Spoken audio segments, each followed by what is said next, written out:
Welcome back, ladies and gentlemen, to the World Championship Series America Challenger Day 2. We just saw Polt deliver a 3-0 of freedom to Jon Snow, and we'll relieve him from any watchful duties he may have for this season of the World Championship Series. We have another Terran versus Zerg coming up, though. viOLet versus qxc. I'm very excited. These are some great players. viOLet, very strong Korean player. Another one of the Koreans that we have playing today. And then qxc, I'd say an American hero in a lot of ways. Oh yeah, American hero is the best way to describe qxc. In case you guys have missed any of the action, like we've been saying all week, and disregard the schedule on the right. We are just flying through these games at the seat of our pants. We've had quite a few matches decided already, but viOLet and qxc, and then Hitman versus Xenocider will round out Challenger. The rest of the matches have been decided. We've had Masa, Jaedong, Neeb, Kane, and Polt so far qualify for Premier for Season 3. The last chance for any of these guys to play in WCS before the Global Finals, before we move on to 2016. Like in the last time viOLet played qxc in Challenger was, they actually played each other last season, I'm like 99% sure, and it was a pretty ugly stomp. And I'm hoping for something a bit different this time. Absolutely. qxc lately has been playing very, very well. So I think that if he is going to play well, if he's going to beat viOLet, today is the day. That said, viOLet's been hanging out a lot with Masa. As we saw, he was playing with Red Bull Archon Mode Tournament, playing Terran, and he's also been known to play random on GM ladder. Oh, yeah. So, yeah, I've lost to viOLet with him playing as Terran and Protoss. Obviously as Zerg as well. viOLet is really, really, really good at StarCraft in every possible way. And that's, I'm looking to see if qxc is going to mix it up at all, if he's going to do anything interesting or unique, because viOLet crushed his face in during last season's Challenger. It was a 3-0. It was brutal. And let's see if if history will repeat itself in this third best of 5 of the day. You're watching the World Championship Series. In the top left position, we have the red Zerg player representing Team Envy. He is viOLet. and in the bottom right, in the blue trunks, it is playing for Team Complexity, qxc. The Kamehameha Bandana Terran of awesomeness. He has a lot of nicknames. The last one I remember was the Tiger Terran, because he bought a picture of a tiger off of a hobo at I Am New York. It was a great story. He was very proud of it. I've never heard of that. Was it a good picture? Did you see it? I don't know. It might have been just like printed out onto a regular piece of paper. But qxc is a very interesting man. He takes a very methodical approach to the game. Those of you who follow StarCraft closely have probably seen some of the articles that he's written. He's done a lot of video presentations, tutorials on different subjects within the StarCraft universe. When Davey has been making his posts about balance and whatnot and changes for StarCraft 2 and Legacy of the Void, qxc is one of those guys that's been pretty on top of getting his feedback out there for people to look at and evaluate. And he's always had very strong opinions about StarCraft. Whereas viOLet just kind of has been doing his thing. He's been playing a fair amount of StarCraft. No big results, but, pretty consistent mainstay this year in the World Championship Series. Well, so one thing that has me a little worried, Nathanius, is that qxc has been playing a lot of Legacy of the Void. He has been focusing a lot on, putting input into the game, helping make it a really good game. And so I worry that he may not have put a lot of, time into practicing, enough time anyway. He's going for a CC first. There's a drone there that's going to be really annoying and try to harass the SCV. But I will say this, when I saw viOLet in Toronto, he wasn't as swole as he normally is, so I'm thinking maybe, he lost some of his gains, yeah. So you're like, oh, he must be playing more StarCraft. Yeah, so that has me worried. It's like less gains, more drones, right? I guess if you want to win cash money, though, this is WCS. This is the last season of the year. You're not going to get many more opportunities to get into any sort of leagues, to say the least, as the year ends. And this drone from viOLet, this very fast scout, quite annoying from our Zerg player. Hell-bent on getting an SCV kill. Yeah, these are the guys, when you play them on ladder, you're like super annoyed. It's like, just give up. You're not going to get a kill. Then they kill one of your workers, and you just... Yeah, not fun to deal with that. He's coming back, bringing that drone, says, I see you, so qxc's repairing. He's forcing qxc to spend minerals repairing that SCV. That delays every single thing that qxc could possibly want to do in this game. Absolutely. It's from a player standpoint, it's extremely frustrating. You have to continue to focus on that, right, instead of thinking of getting from point A to point B in the early game. And then at the same time, it's just, it might cost him a worker, it might cost him, minerals to repair. So overall, not fun to deal with someone who can do really good work or harass. No, not at all. qxc is now going to send his SCV out to scout. That drone is still active, still sharking around on the map. He'll be heading home reasonably soon, though. I think QXC did go for a fast command center, so it's not like it's the end of the world for him. He's going to have double Mule very quickly, double SCV production very quickly, and he immediately follows this up with a reactor and a factory. So we're going to see him go back into Hellions. QXC is someone who has been known, Lagan, to be a mecher. Yeah, he could mech. This map is a little strange for mech, though. I mean, it's big, open spaces. There are a lot of chokes for siege tanks to do if you don't go out onto the open map. So if you really wanted to turtle up, this map allows it for a lot, at least until you get your 4th base. Once you get your 4th, that's quite exposed. Yeah, you really have to spread yourself out in order to take additional expansions on this map. I wouldn't be surprised to see QXC open up a little bit more aggressively than pull. Banshee openings in each game would make a lot of sense. Or even just a big dedicated Hellbat push, because viOLet is not someone who generally plays standard Zerg, right? viOLet loves his Roach attacks. He loves Roaches. Roach Baneling, Roach Lingbane. But even then, 2-base Muta or 1-1 Roach timings. And those are all the builds, by the way, that he used to crush QXC last season. So QXC, has he made the adjustments necessary? Has viOLet made any adjustments that could throw QXC or, mind game him? These are all the things we have to really keep an eye out for in this best of 5. Yeah, we do see the lair on the way for viOLet, so that is going to open him up to that 2-base Muta play if that's what he wants to go for. QXC on the other side, he's pumping out the Hellions, and hopefully he gets aggressive enough to do some damage with them, at least get the map presence. This map, possible for a run by if he doesn't have a wall.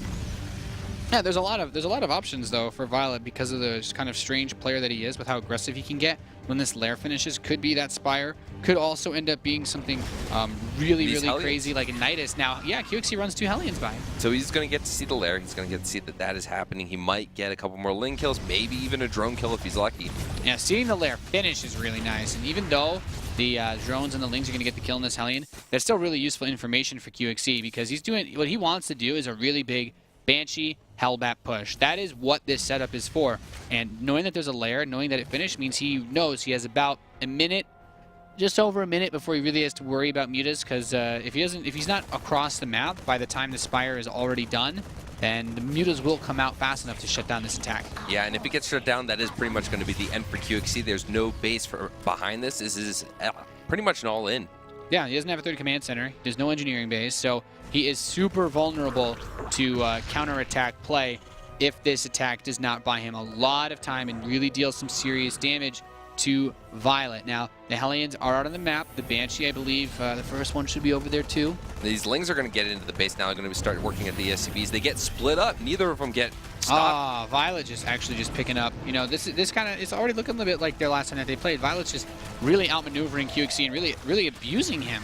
Yeah, taking advantage of him. QXC hasn't been streaming though, so he's not a lot of material out there for viOLet to study. But again, static defense for queens. This defense is all he needs. This is actually phenomenal. He's going to lose a couple of these queens, but the real big kicker here is that he still should have those mutas coming out very shortly. He has the Overseer here, so maybe he loses all of his queens, but he can immediately get those mutas out and just counterattack. And QXC is pretty far away from having stim. He's very far away from having a good Marine count. The only thing he's managed to get himself in this game is a lot of queen kills. Yeah, absolutely. Now, he has a command center coming in. Now, he's finally remembered to keep his wall up, so those Lings aren't going to get in and do anything. A little bit of SCV repair, nothing to worry about, but his stim is only halfway done. He's just now getting an engineering bay. Where does QXC go from this? Where can he hope to pick something up, Nathanius? What QXC really needs to do is, normally you want to try to buy some time somehow, and we see, I think that's a Banshee that's about to get killed. So this Banshee's actually really nice because we see the Mutalisks have been kept on viOLet's side of the map. You want to buy as much time as possible, and I think that Banshee has just about done its job because QXC should be able to get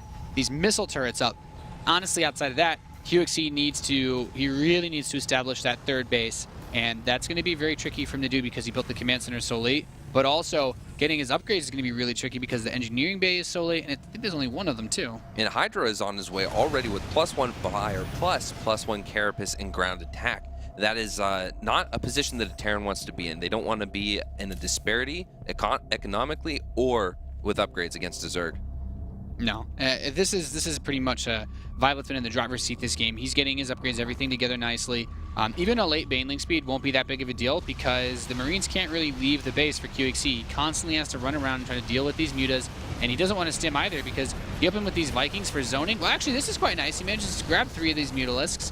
Yeah. I was going to say, without having the medevac, you don't want to stim, but that one was definitely worth.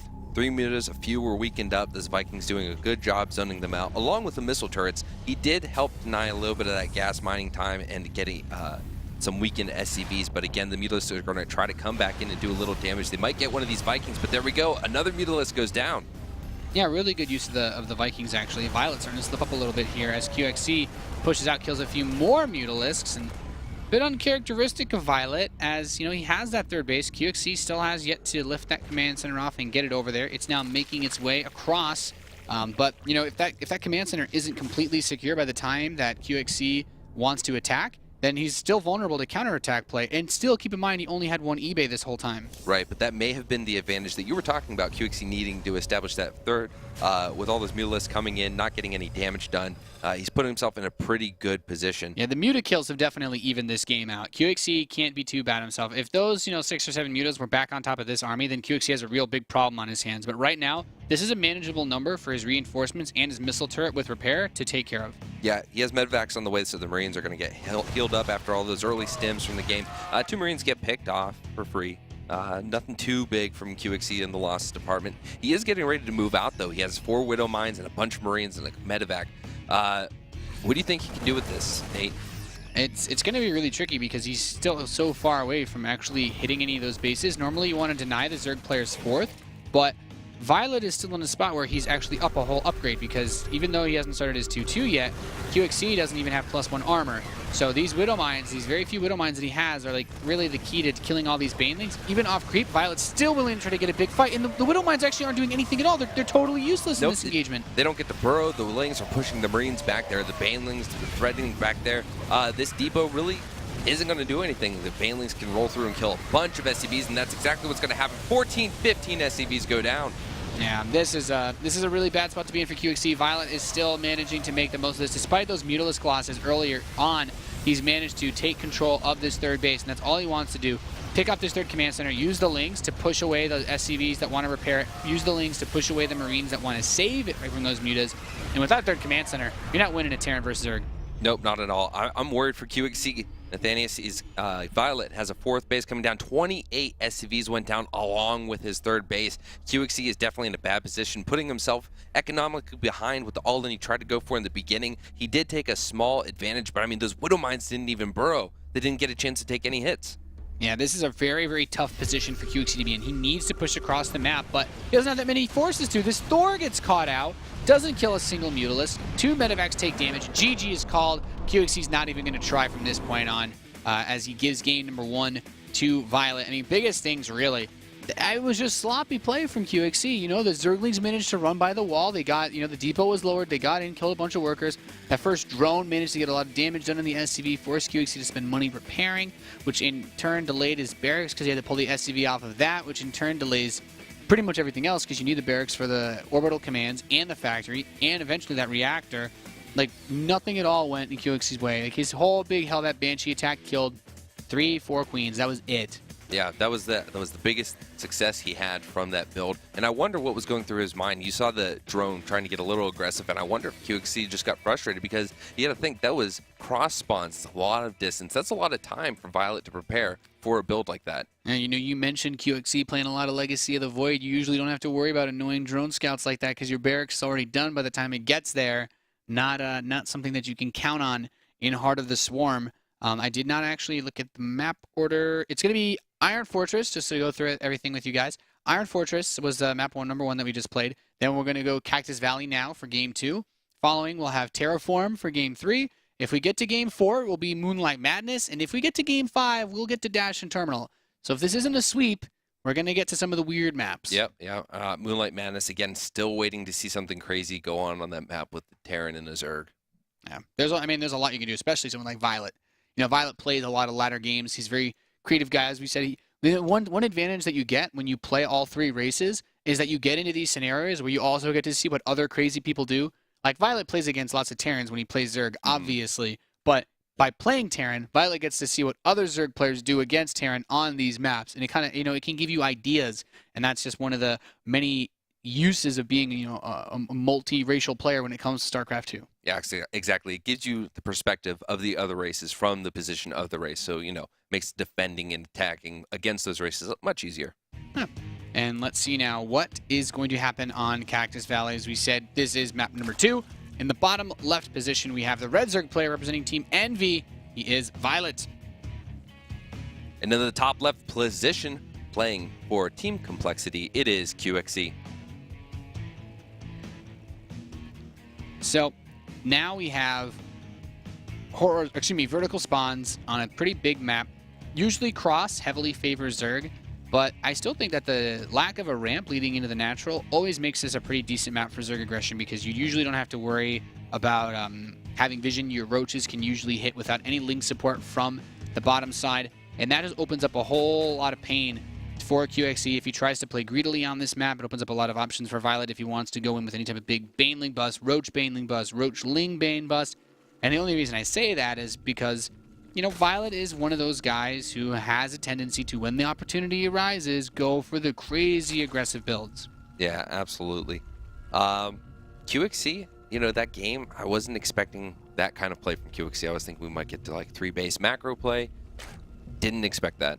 Yeah, he just kind of died, really, once viOLet got that big swell of links after he saturated his third base. Saturating the third base was basically like when the bell started to toll for qxc. Yeah, qxc, I like that he is aggressive.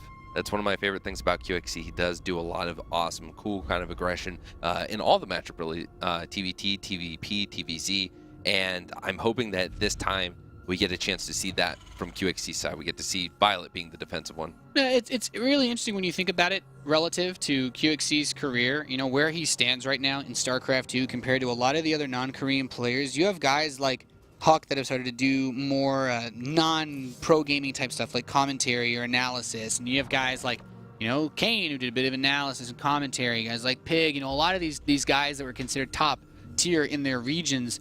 You know, even, you know, Litdud and Rhett and all those boys have all been kind of working around in a lot of different spaces. qxc remains primarily a pro player, but he doesn't have the, you know, he, much like those guys, he hasn't been able to put up the results lately. This is a really important challenger match for him because, you know, it's like he's fizzled out so much that he really needs this spark to get himself back on a path of being a top non-Korean player. Yeah, I think Legacy of the Void is definitely going to be an opportunity for a lot of these players that have been in the position like qxc to come back, and I think that is why qxc is probably focusing so much on it. So I hope that, you know, through the rest of this series, we're not going to see that impact his gameplay too much.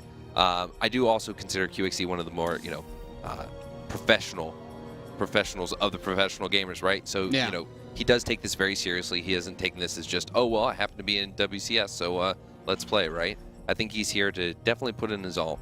Now, once again, qxc does this very interesting opening of a gas, by the way, before his barracks. Out of the command center first, the only reason that you do it is just to get a really fast factory. To get mostly just faster Hellions, which can lead into stuff like faster Banshees, either faster Armory, faster Banshee, Hellion push. It's not a bad strategy to do, as long as your opponent doesn't early pull, and, you know, this isn't ladder. He's not playing versus like some random wizard who just knows where he spawns after 10 pulling, so qxc very safely does that command center first into gas. So he just gets a bit earlier Hellions than viOLet might expect this game. Yeah, and this is a map you can definitely do safe. CC first, right? That bunker and 2 depots are going to be just enough to wall off. Not worry about any kind of run-bys or anything like that. It's the easiest. It's one of the easiest maps to wall off. I mean, I guess Bridgehead is, you only need, like, you could wall it off with like 1 depot and a bunker. But you also have that second opening, whereas Cactus Valley, this is it. This is the only way in. Yeah, now one scary thing, though, is this kind of, you know, works in the favor of both races, right? On the other side of the map. Here we go. A couple lanes going to run by. They're going to get a few SCV kills, actually. A few more coming in behind it. That bunker not doing enough. The lane's getting, SCV's getting pulled back by the bunker, and 2 have gone down, and they're going to be the Hellions to clean this up. Yeah, viOLet's still being able to make opportunities to make things happen, even though we talked about how easy it is to wall that off. That second depot just, it wasn't there. So qxc, he spent his money getting those Hellions out early on, and he pays for it with a couple of worker losses, and that's quite nice for viOLet. Like, we're still at that point where the worker count for both players is low enough, you know, 36 to 27, that, you know, being at 30 versus 35 would be a lot nicer. Yeah, so there's that choke as well. We were talking about how easy it is to wall off. It's the same thing for the Zerg, right? So if viOLet wanted to, he could make it very hard for qxc to come into his base. qxc moving out on the map with these Hellions. Few Lings getting roasted, but overall qxc can't really do too much. No, his options are pretty limited at the moment. He could try to run these Hellions by. It's pretty risky, but I guess there's some of those of the Zerglings are out on the map, so this is an opportunity for him to really take command, take charge in this series as he runs up, gets a few drones, just 3 now, going up 7 drones, actually not so bad. I mean, you lose your Hellions, right? But there's no Baneling Nest, which means qxc actually has absolutely nothing to worry about. You know, if you're playing against someone like Life, or let's take it one step further. If you're going to go back to the last series, either Jon Snow set himself up, or even Jaedong in his games yesterday versus Semper. Every game, Jaedong had that Baneling Nest early, and he didn't need to use it most of the time, but you have that opportunity to just go build a bunch of Banelings and counterattack. And we saw Jon Snow do that to great effect against Pult in their first game of Moonlight Madness. Yeah, and qxc does pick off a worker with this Banshee, but there is an Overseer and there are the Queens back home. So despite not having any kind of Spore Crawlers, he's pretty well defended. He's going to pull the Banshee back, save it for later. The Spire is halfway done, and then we'll have the Mutalisk, and the Banshee will be completely shut down, unable to do anything on the back end. qxc is getting another command center, and Stim nearing halfway finished. qxc going to go to that late game. He's going to go towards probably Widowmine production soon. Thor's eventually. He's working on his upgrades, getting his 2 engineering bays done, and that'll start pumping out the Terran upgrades. Evolution Chamber just getting started for viOLet, so qxc is going to be able to take an upgrade lead. Yeah, it won't be anything significant though. I mean, he only has 1 of his E-bays done, and he hasn't started upgrading on it just yet. We'll have to see what he can really do with the forces that he has it on the map, because even though that Spire is ready, we don't have the Mutalisks being made yet for viOLet. Just now 5 are on the way. There's still some room for this Banshee to actually get some work done. Yeah, it's going to be a little bit of time before those pop out. The Queen is there, and that Banshee does have a lot of energy, though, so it can cloak for quite some time. Yeah, but he didn't research cloak, though, and that makes it a little bit trickier for him. Even with all that energy, you know, that one Overseer, it's like the bully, you know, that Overseer is in between all 3 bases, just ready to jump at a moment's notice. But now the Mutalisks are coming out, and this is going to complicate things, because qxc, that 3rd base is a little bit outstretched, so if he goes over to defend that 3rd base and try to take it, you know, against the creep, he opens up himself to being hit in the main by the Mutalisks, and even if it's not his main base mineral line, those add-ons, those very juicy add-ons, are all exposed too. Yeah, that Pult Viking not getting a chance to do too much damage, as it takes out 1 Overlord, but then we're going to have the Mutas that are going to take it out, and that is the end of the Viking. The 3rd base not going to get to go down right away because there was creep being dropped. Really like that turret by the factory. It helps to cement this so much, but even still, viOLet making something of this by being able to delay that barracks and possibly come in and delay that add-on later on. Delaying this gas is still really nice. He may force SCVs to come repair it. Every little bit that that qxc has to do in order to take his base is just better and better for him. Yeah, good control from viOLet. Not unlike last game, he didn't lose a single Mutalisk to that. A few Marines getting close. He pulled 1 back before it would have taken the final hit from the turret. So we're seeing a lot of good stuff from viOLet in this game. Both players not in an extreme advantage, but here we go. A few SCVs going down, 3 going down. It's really nice. 4. Yep. The turret's still not finished, and the Mutalisks are doing the dance of doom that Terrans don't like to see, that when the Mutalisk pulling you back and forth, keeping you on your toes. Yeah, you know, this isn't Terran versus Protoss. There's no feedback to worry about. You want as much energy as you can possibly get on those medevacs to keep healing your forces. So even those little stims that keep getting forced out are going to reduce the longevity, the healing power of those medevacs if qxc pushes out soon. Yeah, qxc sitting on the edge of creep. He sees where these units are going. He sees that the Mutalisks are there. The Mutalisks are going to try to probably clean up these Hellbats. Actually, no, they pull back. On the other side of the base, we do have the 3rd getting pretty well fortified. Depots coming down to prevent run-bys, barracks, and a bunker. Yeah, there's nothing really crazy happening just yet. I mean, viOLet's creep spread is getting out of control, though. I will say that. qxc is going to have a really hard time moving out on the map once he decides to. And look at this. viOLet's just like, it's almost like he's just toying with him. Like, he flies and he's like, oh, a couple Hellions, bing, bada boom, take those out. And now he's trying to pull qxc around. And look at this. It's going to go for a bit of a backstab, run these Banelings, bust down the natural opening, and then go for a strike into the heart of the natural. And oh, goodness, look at, he's like, as soon as he sees him push into the creep, he knows he can make this attack. Yeah, qxc has to know there's some aggression coming. That 3rd base was completely saturated gas and minerals, so this is all time to build. Yeah, look at this. The Lings actually get by. He didn't even lower the depot. So he moves in, surrounds the bunker with the Lings, and the Banelings run towards the SCV line, picking out the missile turret. Actually not killing too many SCVs with the Banelings themselves, but now the Mutalisks can come in and mop up. Yep, absolutely free reign without the turret there. They're going to get a lot of damage done. Taking out one of the geysers. 11 SCVs went down. Yeah, the Marines are going to push these away, but, you know, after a bunch of damage has already been done. And you know what else it does? It stops them from attacking, right? Because now, this bunker, the Banelings are trying to get it on top of this worker line. Not really hitting too much, but they could get big SCV hits now, moving even forward even more. Okay, just a few more.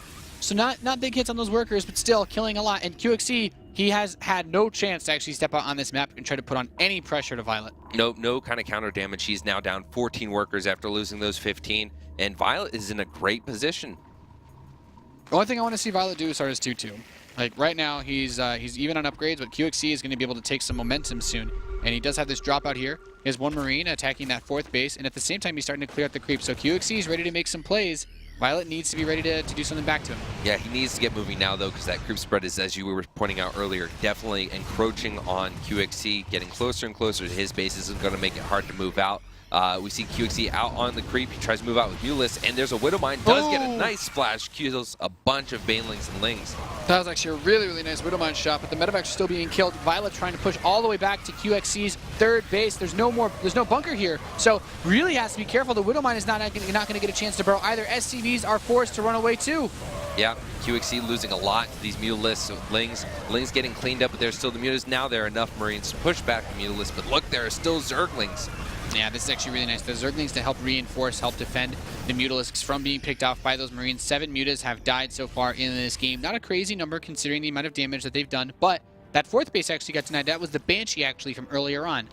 Yeah, so that Banshee being put to good use this late in the game, that's pretty awesome. I was going to say, yeah, it usually does not happen. Banshee's usually pretty useless once the first Mutas are out on the field, but he stayed just out of everybody's way long enough that no one noticed. Yeah, 2-2 is done for qxc, so this has definitely helped. There are a lot of Banelings here, though. qxc trying to split against them. Reinforcements coming in for qxc, and all that bio is getting roasted, but it looks like a good position. A good Widowmine hit could take out those Banelings. That 2-2, man, really paying big dividends now for qxc as viOLet down a whole 2 upgrades in that armor, in that care, in that melee upgrade.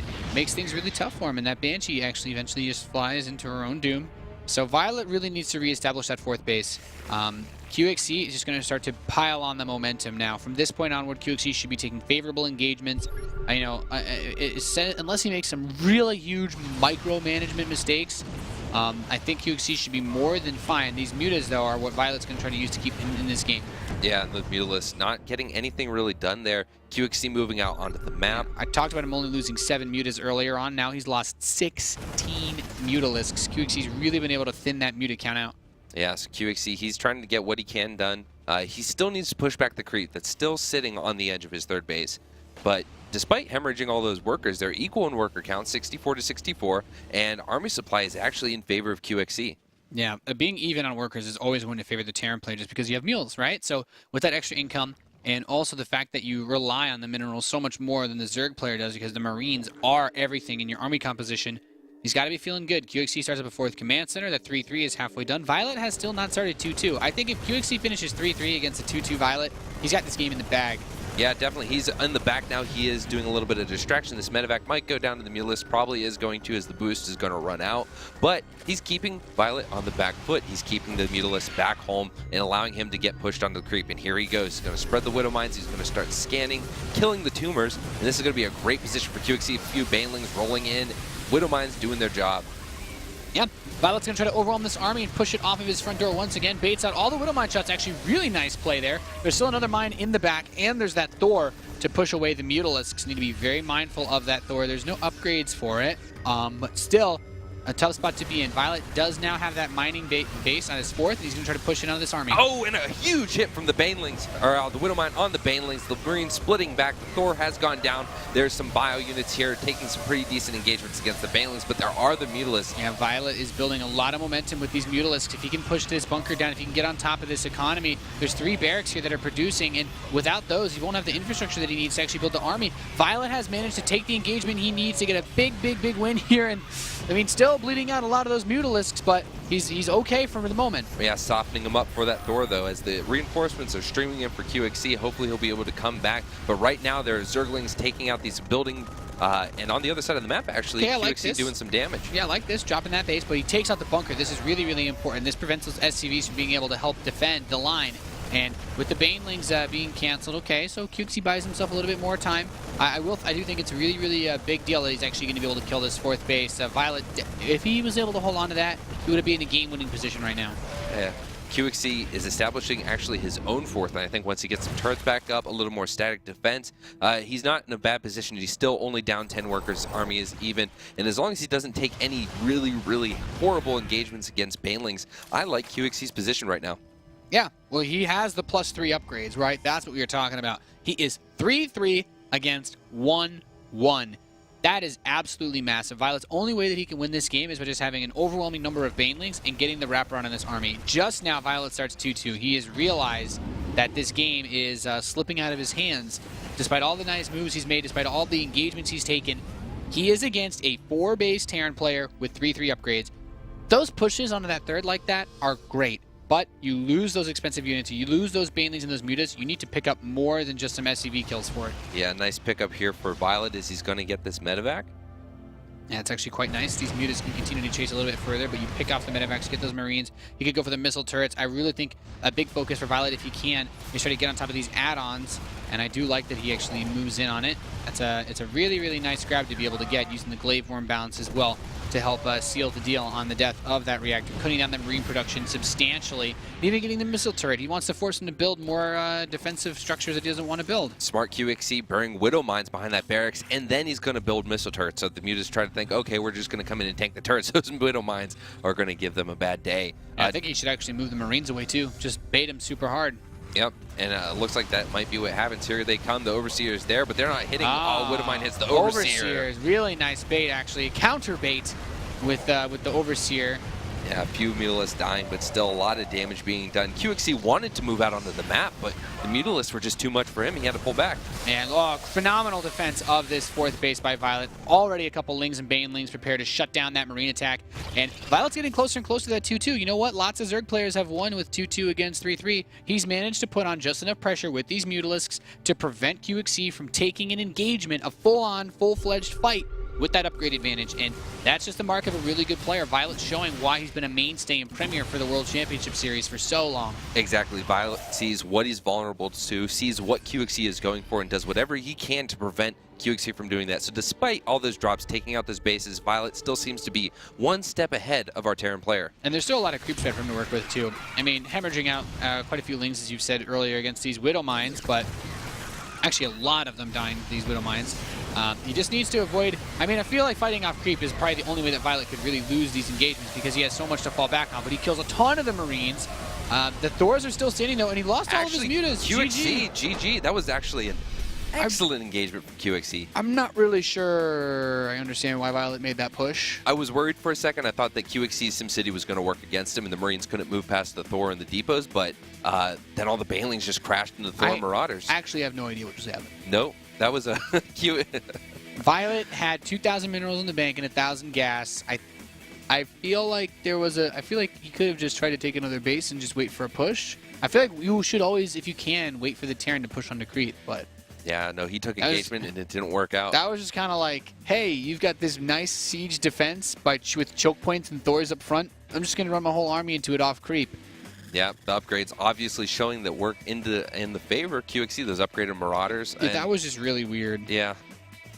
That was really weird. Map number 3 is going to be Terraform. So Violet evens out the series by kind of just throwing his whole army into qxc. qxc needed that quite badly, especially considering that Violet had just been able. That actually happened right before the 2-2 finished as well. I think. Yeah, it did. He threw away his whole army and all of his Mutalisks right before his +2 upgrades. There's part of me that wants to throw some sort of thought into what the logic might have been behind that, but really I can't. It's hard. I guess Violet probably, maybe after all cleaning up the drops and killing the add-ons, he thought that qxc would have a lot more of his forces in his main base. I'm not sure, but he lost also 30 Lings, 30, 40 Zerglings to those 2 Widow Mines that he baited as well. So things just got really sloppy from Violet actually at the end there. I don't know what to say honestly about that, but the series is now tied 1-1, so qxc gets a breath of fresh life breathed in this series. He's probably scratching his head. He's very relieved at how that just played out because really he was boxed into his own base. He, at some point, if Violet hadn't made that maneuver, qxc would have had to push out across creep, and no Terran player wants to be out on creep in the center of the map when the Zerg player is dominating with so many forces. I think that had qxc not been doing all that drop play, had qxc not kept viOLet on the back, or at least taken out the economy, I think despite throwing all that away, viOLet would have been fine because he would have just kept expanding. He would have had the resources to just remax right after that. Yeah, and I still think that viOLet did a really good job because when qxc was at 3-3 versus 1-1, viOLet he would have lost that straight up fight.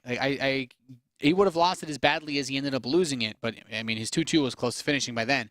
But viOLet was able to buy time to prevent that fight from happening.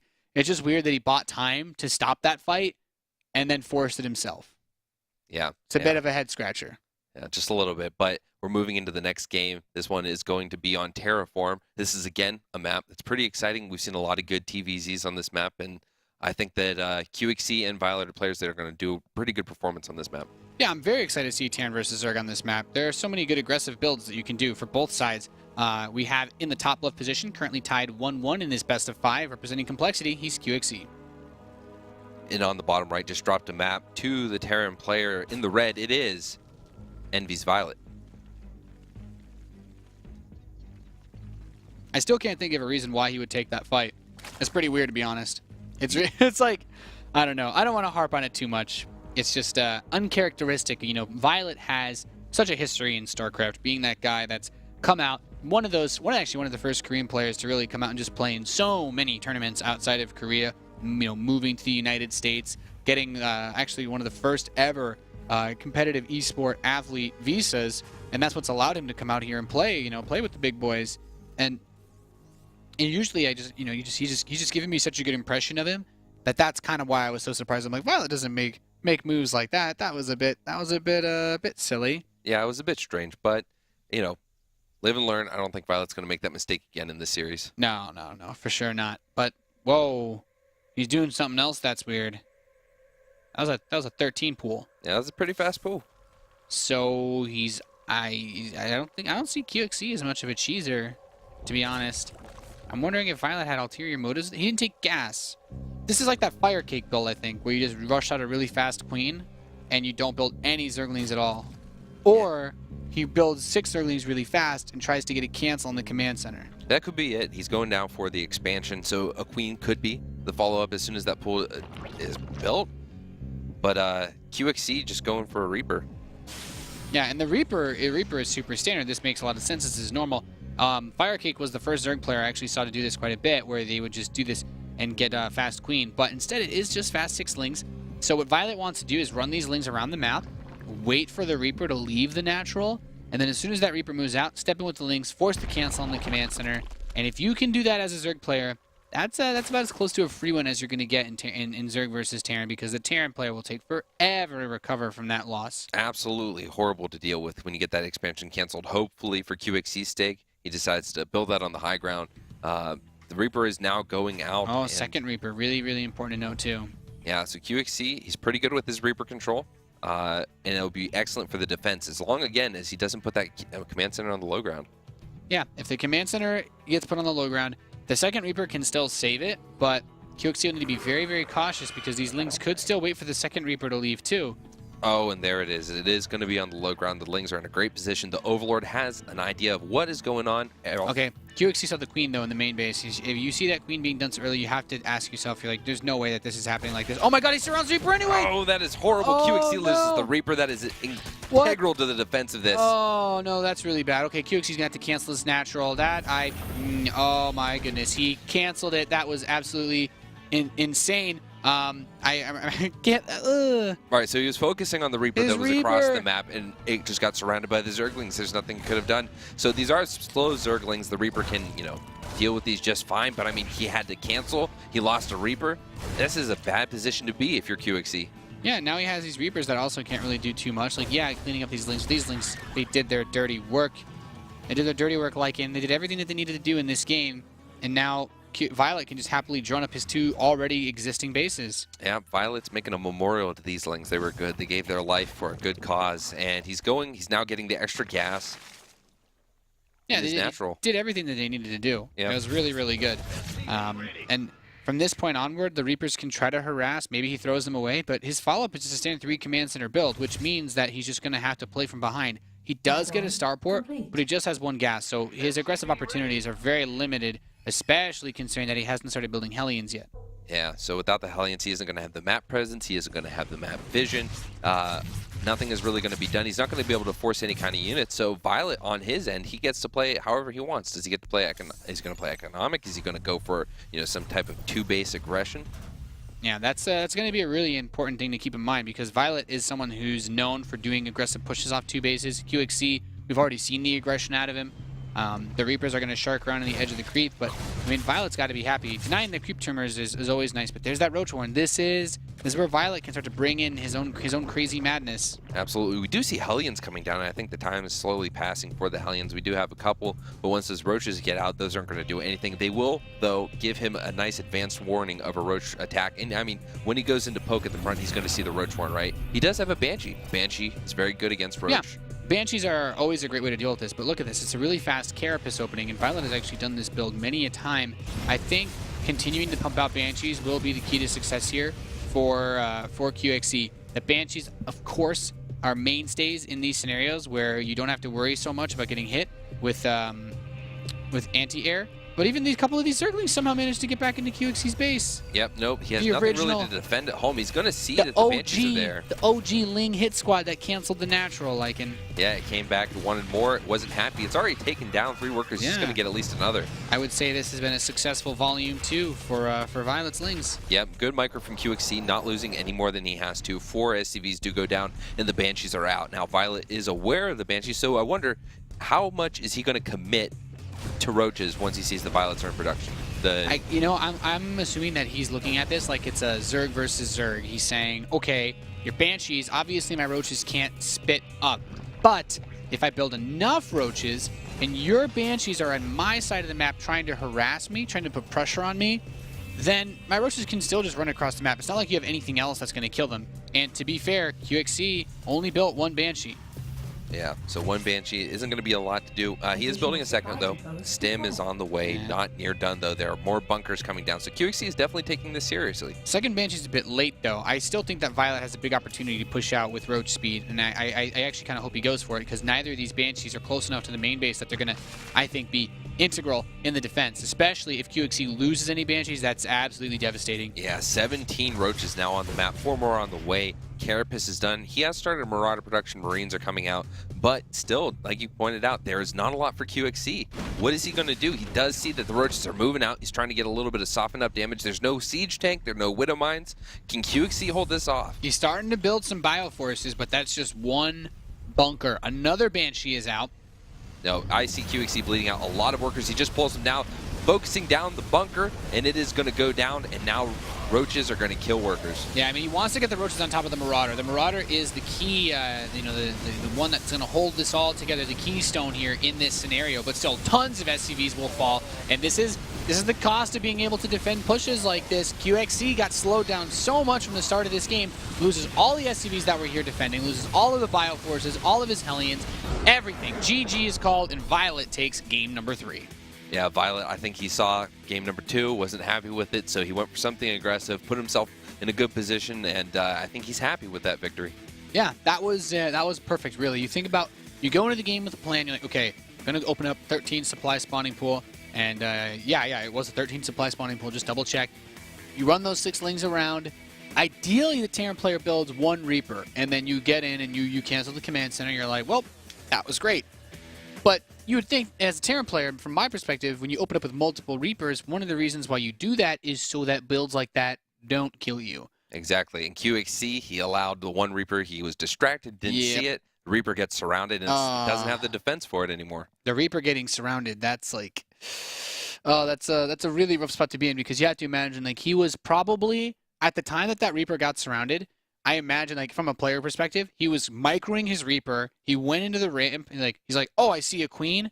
And then as soon as he saw the queen, he's like, wait, this queen seems fast. And then he sees the alert on his mini-map, and he looks, and he's like, oh, no, my Reaper's front. And then it's like, at that point, it's too late. The Reaper was rallied right into that pack of Lings. They just happened to be the perfect position, so there really was no time for qxc to react. Yeah, by the time qxc realized what was happening, it was already too late. So viOLet now, 2-1 up in this best of 5, is just 1 map away from moving on to Premier once again. Now my question is, Nate, did qxc play too greedy? After that happened, should he have, once he saw the the Roach one, should he have canceled that third and gone for more units? No, I don't think so. I think for qxc, he had a period where he delayed his Banshee production to get his barracks up. I think he should have built a third Banshee. He could have had, I think, 3 Banshees with a 4th one halfway done against viOLet. If you see that your opponent, because he had the Reaper, he had the first Banshee, he should have been able to see that there was no Spire. And if there's no Spire, there is no reason to stop building Banshees. You do not need the Medivacs as badly as you need to have that, because Stim isn't going to research in time if you open up with the factory anyway. Right. So, in my opinion, and I don't consider myself better than qxc, but I think if he, and it also could have come down to maybe he didn't see the back of the natural. It's possible that qxc thought there was a Spire on the way. And in that case, I totally understand why you would stop building Banshees. But from being able to see the full map, I would say that if he had just made non-stop Banshees, an extra Banshee and having them all there, or like hitting the roaches as they cross the map, would have done a lot more for him than, starting up the extra barracks faster, because he didn't have enough bio units from them anyway. Yeah, he was going to lose workers no matter what. Even if he he had also pulled... Yeah, he also could have added more bunkers too. Yes, he could have added more bunkers. He could have pulled those workers a little sooner. He did see them on the way. I think that would have helped a lot. It would have let him put the Marauder inside the bunker, and that Marauder could have gone to work. No matter what, he was going to lose a bunch of workers, but it wouldn't have been the 26 that ended the game. If you have 3 command centers, losing SCVs is rarely something that you're concerned about. All that matters is that you have something you can counterattack with. But if you lose everything like qxc did, there's already Spores, there's already Queens, there's already Overseers. The Banshees aren't going to win in the game. He needed like 2 Marauders and 10 Marines at the end of that with like a Medivac or 2 to be able to just boost across and just force out more roaches. Because the idea for the Zerg player is that you're building drones during all that, which viOLet was doing because he's a smart guy. He's pretty good at this game. And yeah, it just comes down to a lot of stuff that went wrong for qxc. Yeah. I think if you take an early loss like that, being super greedy is okay because you're already behind. So if you just play straight up, you shouldn't be able to win. You have to do something to equalize it, whether it's going for some sort of crazy cheese or being really greedy. So I can't fault him in either scenario for that. Not at all. All right, well, the next map is going to be Moonlight Madness. viOLet needs to win this map, and he will be in Premier League. This guy needs to win the next 2 in the bottom left position, representing Team Complexity. He's the Blue Terran player. He's qxc. Into the top right, 1 game away from Premier. It is Team Envy's viOLet. And I'm curious if viOLet has any weird sort of shenanigans planned for this map, as he is the kind of guy to do stuff like that. He has not started an Overlord. Maybe he's going to Extractor Trick this game. I don't think it's going to be anything super crazy. Yeah, just an Extractor Trick. I was kind of worried. I was like, is he actually just going to go like 10 pool, something really weird? But he does have... Yeah, actually, yeah, there's the Extractor. Okay, so viOLet not doing anything weird. qxc is going to wall off at the front. Makes a lot of sense. I would like to see qxc open up with... I guess I like Reaper on every map. This map in particular doesn't have the greatest Reaper access. I think Reaper is always good. But on Moonlight Madness, there's actually not that many places that your Reaper can jump around. If you want to go into the front, like you have the normal front, right, by the main ramp where qxc's barracks is. Like that's the same on the Zerg side of the map, but it's not that wide of an area. The only other place you can jump up to go in from behind is actually at the corner of the map. It's like all the way at the corner. So like, if you wanted to go in, you had to be the very, very top. The very like top left of the map is the only place that you can actually jump down behind where those rocks are, because there's no other way to bypass it. So qxc would have to go all the way around the top left side of the map to run around with that Reaper in the front, and that means that viOLet really needs to just focus his attention on this area that we're looking at here, the front of his main.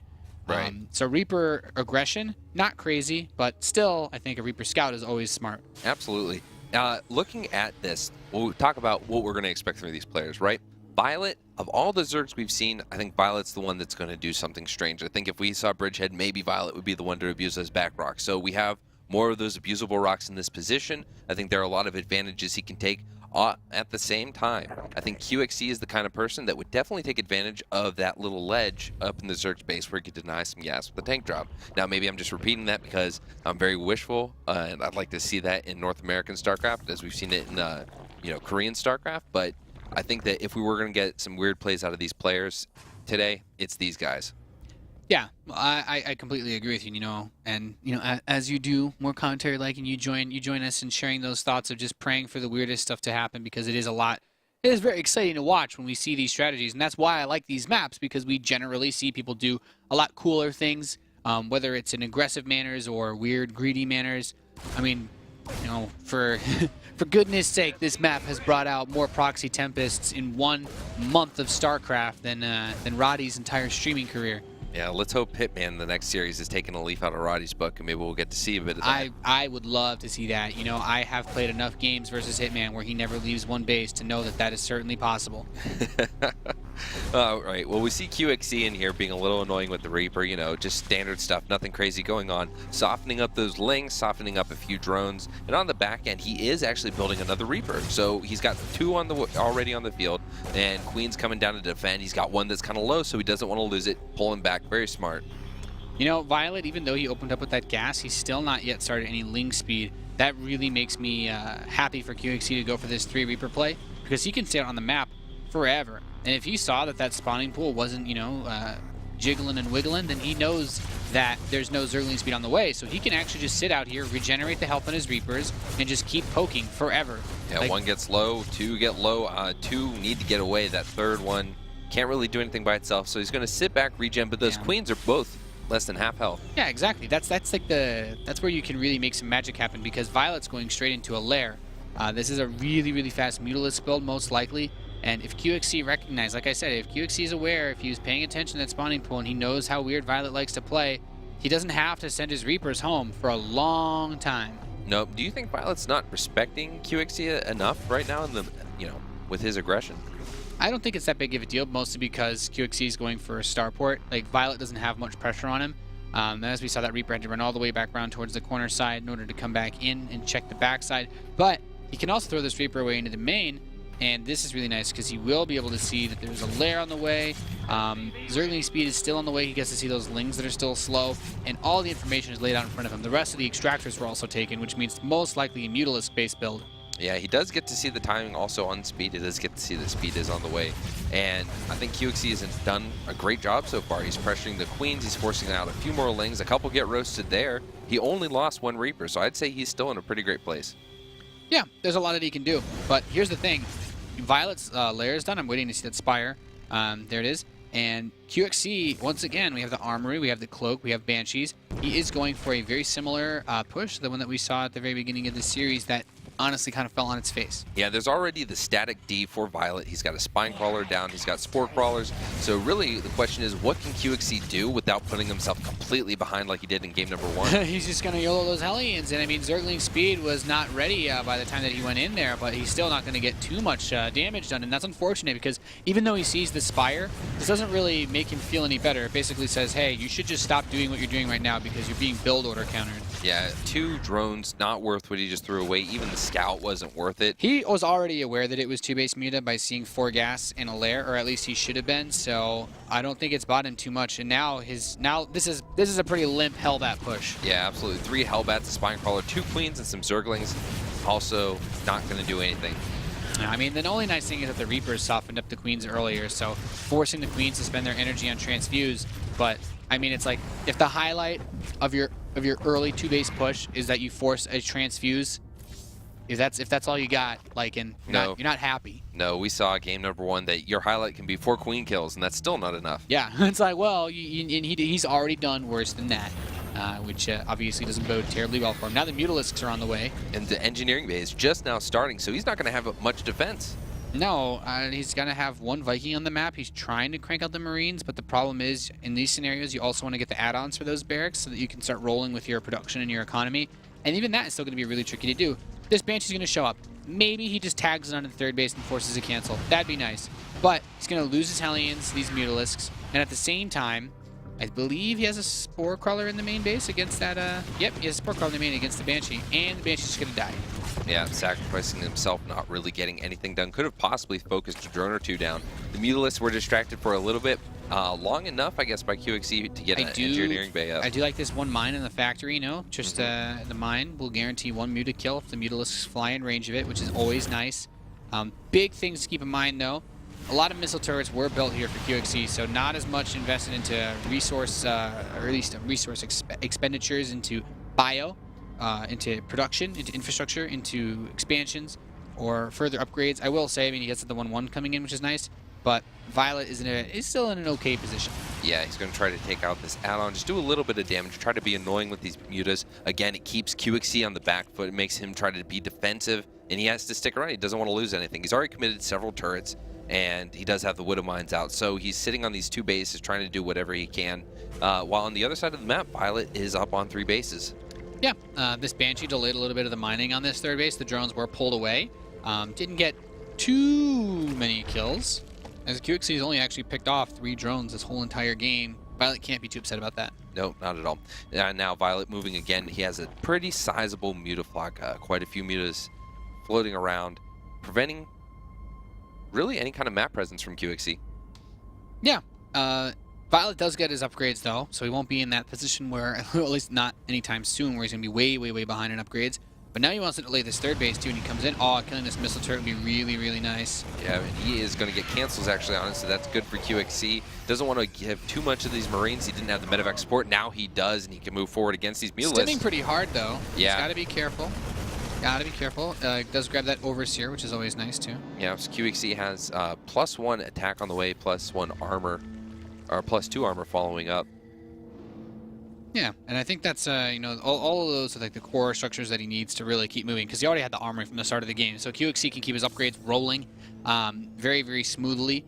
Very important in Terran versus Zerg, as we've seen, especially on Cactus Valley, as viOLet gets ready to continue to put more harass on. I don't know if there's still any random mines tagged around, but, oh, trades a Muta for a reactor.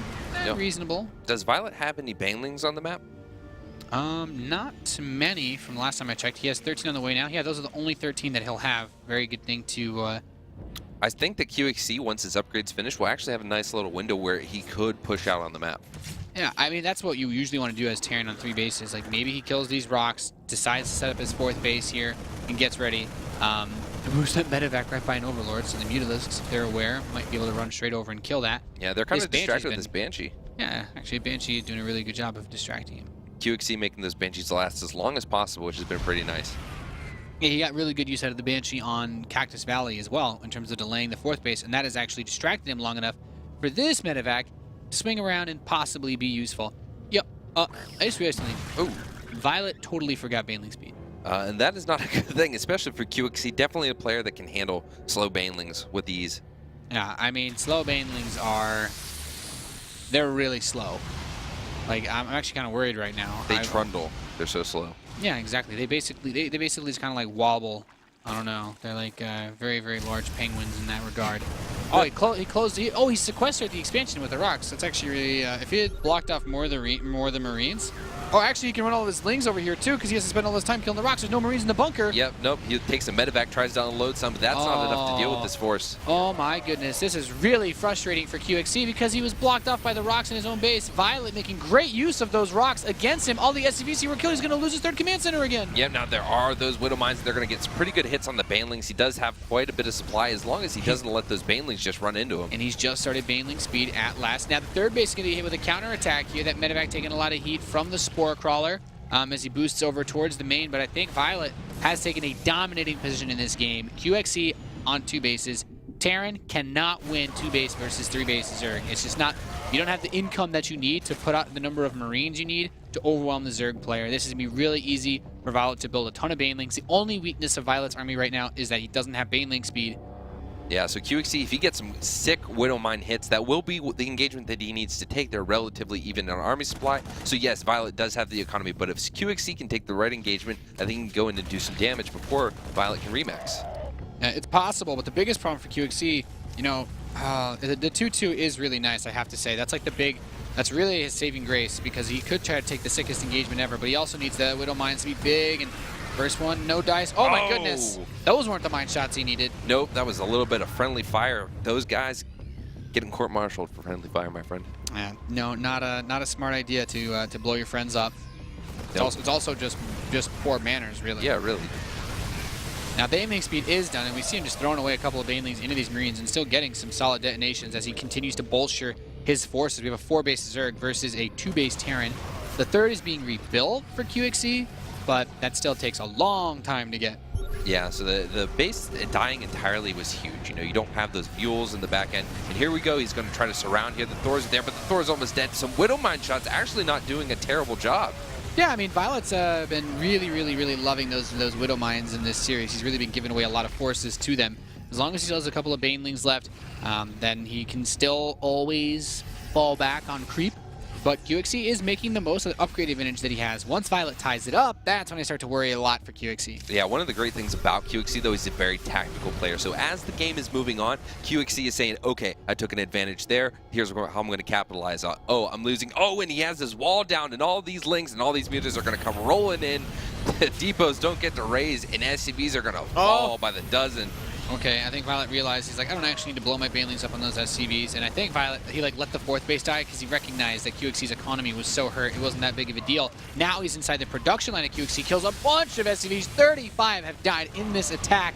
And qxc has to run his whole army back home to try and defend against this. Yeah, qxc getting pushed back. Yeah, he took out a base, but viOLet's still on 3 bases. And qxc, what does he have? Oh, well, 1 command center now. Oh, boy. qxc kicking himself in the tail on the cusp of getting into WCS Wow. Premier. And that Widow Mine shot was epic, but I don't think that's going to be enough to save qxc here as viOLet continues to just knock on these command centers. Yep, more workers going down. We're at 43, and I don't think that's going to be the last worker to fall. The Marines are getting pulled apart, and the Mutalisks are just doing what Mutalisks do, and that is distracting. Oh my goodness, qxc never pulled his SCVs to repair it. qxc has no command centers left. He's going to be revealed within, what, 30 seconds? Oh, boy. I don't think he can do anything with this. Yeah, qxc does have 83 army supplies, so he's going for the base trade. That's all he can do. He's stuck, though, because all his buildings are going to be revealed. He doesn't have enough money to build a command center. Yeah, qxc now being revealed. He is on the map, trying to take out this mining base, doing as much damage as he can, but what do you say about qxc in this position? He has got his army on the other side of the base. He's pulled all SCVs. I think SCVs, spread him against the Banelings. That's the best he can hope for, I guess. He's going to use his last couple pennies to build 2 Marines. I'm surprised he didn't float any production structures over with this army, but he's going to clean up a good number of these Banelings. Yeah.